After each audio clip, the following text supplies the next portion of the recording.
The Life and Adventures of Martin Chuzzlewit, commonly known as Martin Chuzzlewit, is a novel by Charles Dickens, considered the last of his picaresque novels. It was originally serialized between January 1843 and July 1844. While he was writing it, Dickens told a friend that he thought it was his best work thus far, but it was one of his least popular novels, judged by sales of the monthly installments. Two characters in this novel gained fame, including Pecksniff and Mrs. Gamp. The picaresque novel, Spanish, picaresca, from picaro, for rogue, or rascal, is a genre of prose fiction. It depicts the adventures of a roguish but appealing hero, usually of low social class, who lives by his wits in a corrupt society. Picaresque novels typically adopt the form of an episodic prose narrative, with a realistic style. There are often some elements of comedy and satire. While the term picaresque novel was only coined in 1810, the picaresque novel originated in Imperial Rome during the 1st–2nd century CE, in particular with works such as the Satyricon of Petronius and later, and more particularly with authors such as Apuleius in Roman Numidia. It would see a revival in Spain during the Spanish Golden Age in 1554. Early Spanish contributors included Mateo Alemán and Francisco de Quevedo, who were influenced in particular by Apuleius' 2nd-century work. Other notable ancient influences of the modern picaresque genre include Roman playwrights such as Plautus and Terence. The Golden Ass of Apuleius nevertheless remains, according to many scholars such as F. W. Chandler, A. Marisot, T. Somerville and T. Bodenmuller, the primary influence for the modern picaresque genre. Subsequently, after the revival in Spain, the genre flourished throughout Europe for more than 200 years for the first time since the Roman period. It continues to influence modern literature. Like nearly all of Dickens's novels, Martin Chuzzlewit was first published in monthly installments. Early sales of the monthly parts were lower than those of previous works, so Dickens changed the plot to send the title character to the United States. Dickens had visited America in 1842 in part as a failed attempt to get the U.S. publishers to honor international copyright laws. He satirized the country as a place filled with self-promoting hucksters, eager to sell land sight unseen. He also unfavorably highlighted slavery and featured characters with racist attitudes and a propensity to violence. In later editions, and in his second visit 24 years later to a much-changed U.S., he made clear in a speech that it was satire and not a balanced image of the nation, and then included that speech in all future editions. The main theme of the novel, according to Dickens's preface, is selfishness, portrayed in a satirical fashion using all the members of the Chuzzlewit family. The novel is also notable for two of Dickens's great villains, Seth Pecksniff and Jonas Chuzzlewit. Dickens introduced one of the first literary private detective characters, Mr. Nadgett, in this novel. It is dedicated to Angela Georgina Burdett Coutts, a friend of Dickens. Plot summary. Edit. Martin Chuzzlewit has been raised by his grandfather and namesake. Years before, Martin Sr. took the precaution of raising an orphaned girl, Mary Graham, to be his companion and nursemaid, with the understanding that she would receive income from him only as long as Martin Sr. lives. Old Martin considers that this gives her a motive to keep him alive, in contrast to his relatives, who want to inherit his money. His grandson Martin falls in love with Mary and wishes to marry her, conflicting with old Martin's plans. Martin and his grandfather argue, each too proud to yield to a resolution. Martin leaves home to live on his own and old Martin disinherits him. Martin becomes an apprentice, at the late age of 21, to Seth Pecksniff, a relative and greedy architect.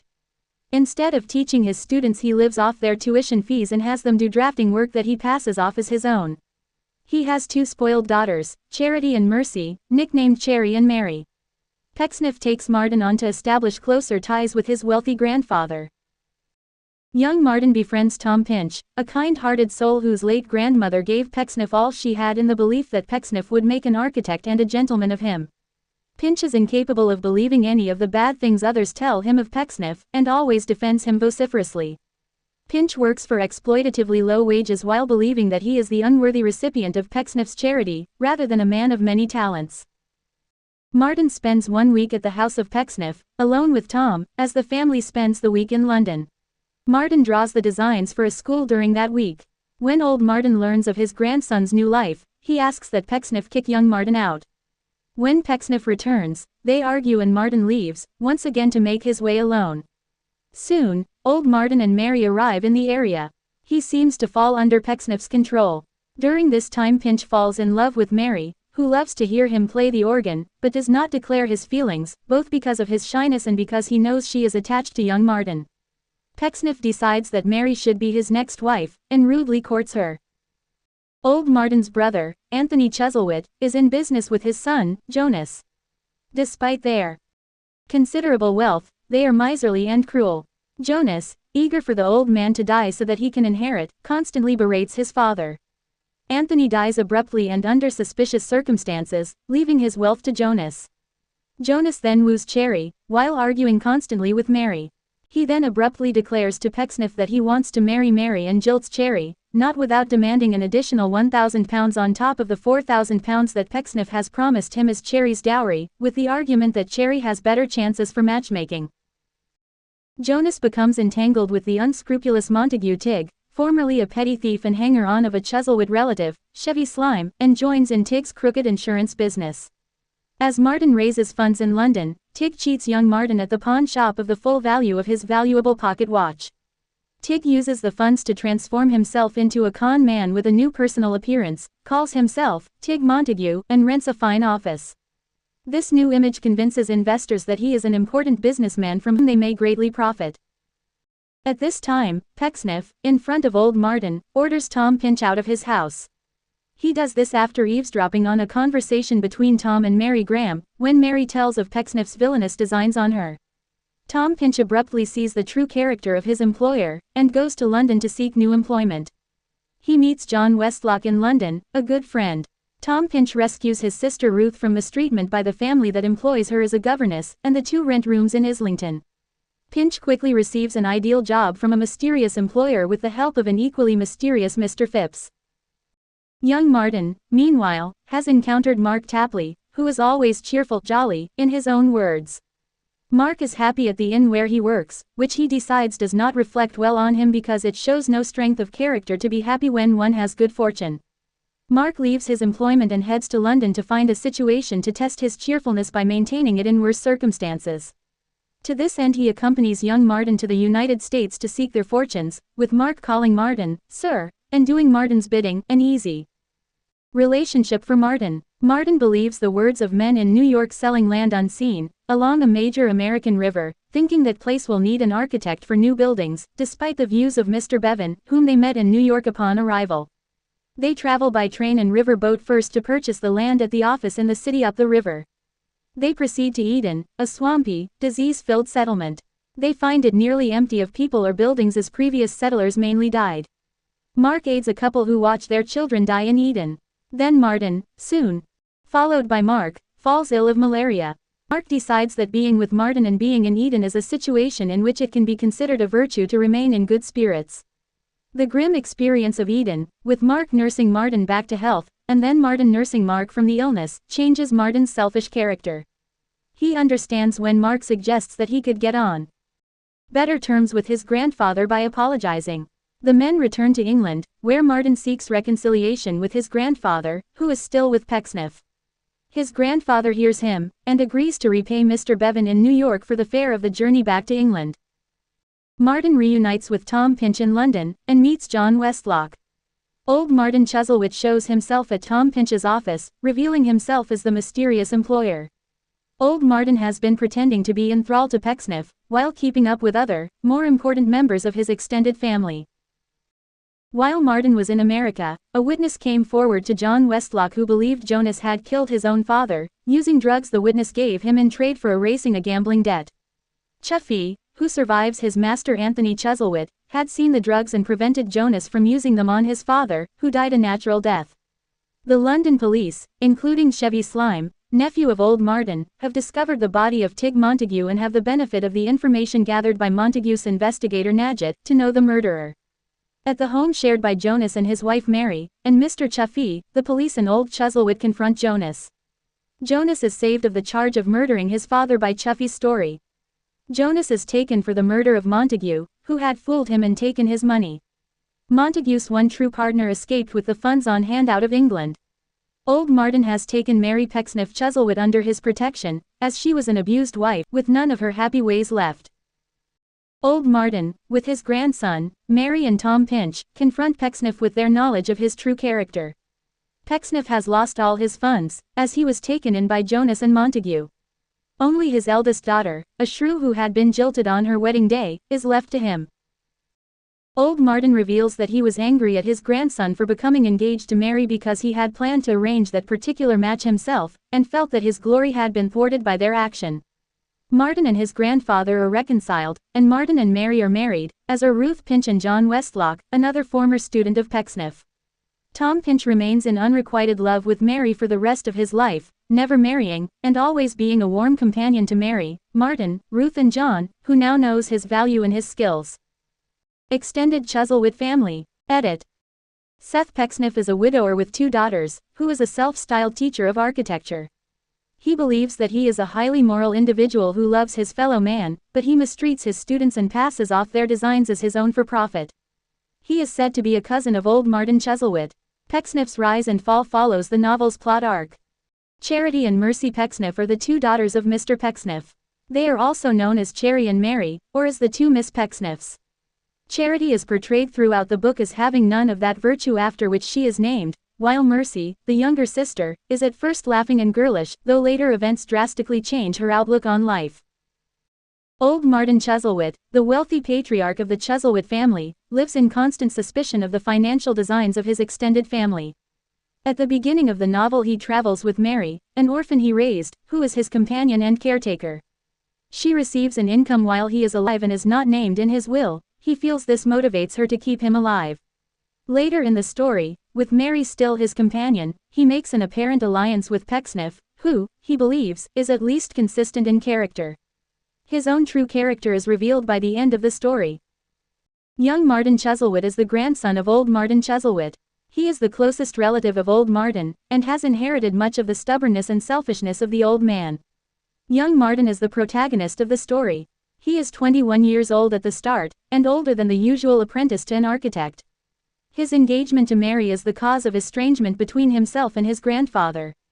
By the end of the story he is a reformed character, having realized and repented of the selfishness of his previous actions. Anthony Chuzzlewit is the brother of old Martin. He and his son, Jonas, run a business called Chuzzlewit & Son. They are both self-serving, hardened individuals who view the accumulation of money as the most important thing in life.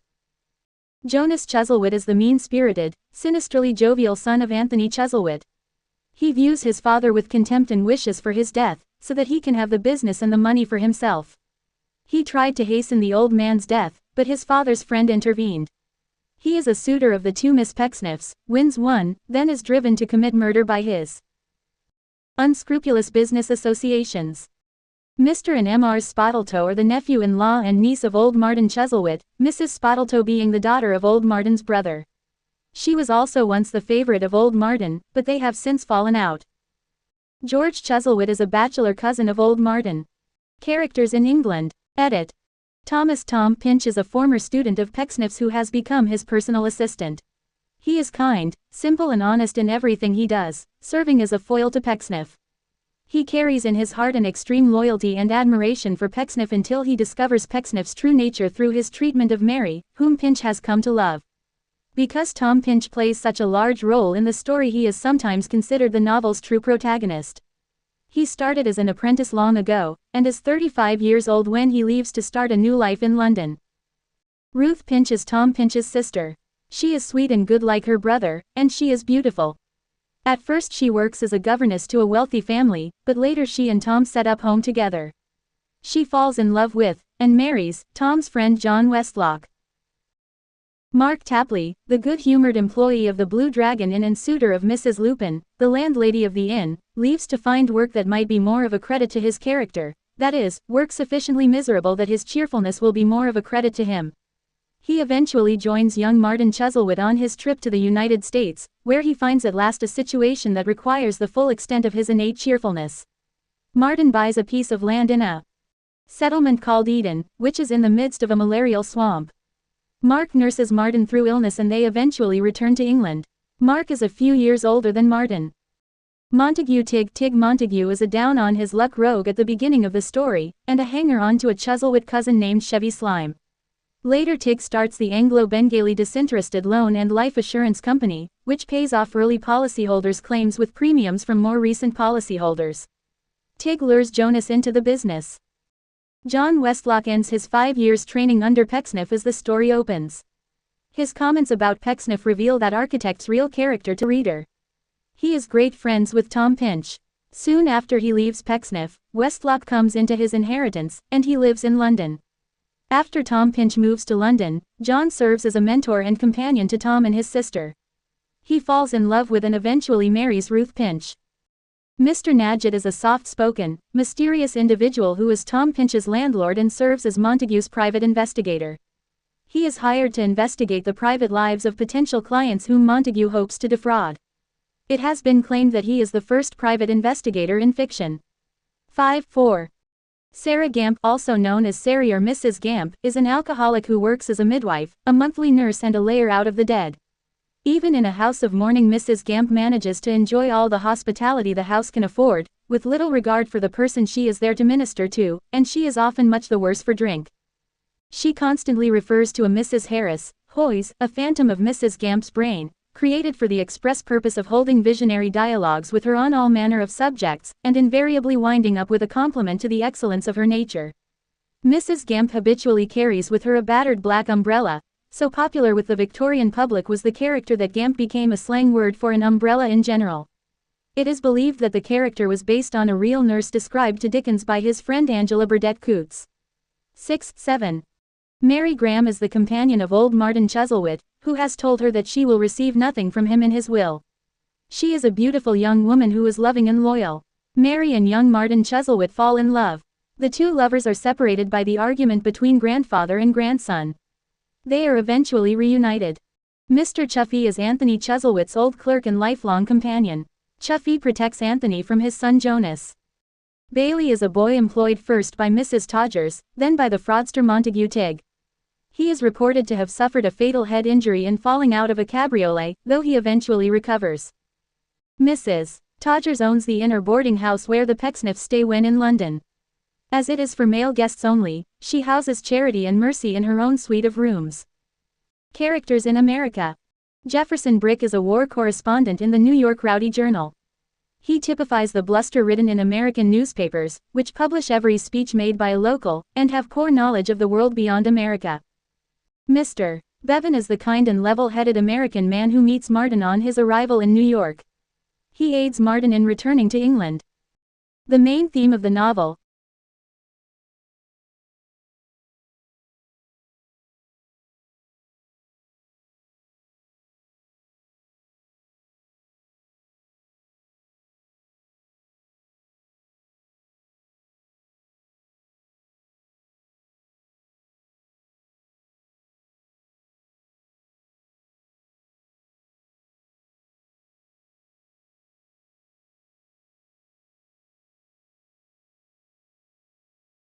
novel, according to Dickens' preface, is selfishness, portrayed in a satirical fashion using all the members of the Chuzzlewit family. The novel is also notable for two of Dickens' great villains, Seth Pecksniff and Jonas Chuzzlewit. In keeping with the theme of greed and selfishness in this novel, the Christmas story Dickens published in December 1843, as this novel was being serialized, was A Christmas Carol. Satire of 1840s America. Edit. The novel has been seen by some Americans as unfairly critical of the United States, although Dickens himself wrote it as satire similar in spirit to his attacks on certain people and particular institutions back home in England, in novels such as Oliver Twist. Dickens was serious about reforms in his home country and is credited with achieving changes, notably in the workhouse system and child labor. Such satirical depictions by him and other authors contributed to the call for legislative reform. 13. Fraud in selling land sight unseen was shown as a common event in the United States of the 1840s. Most Americans were satirically portrayed.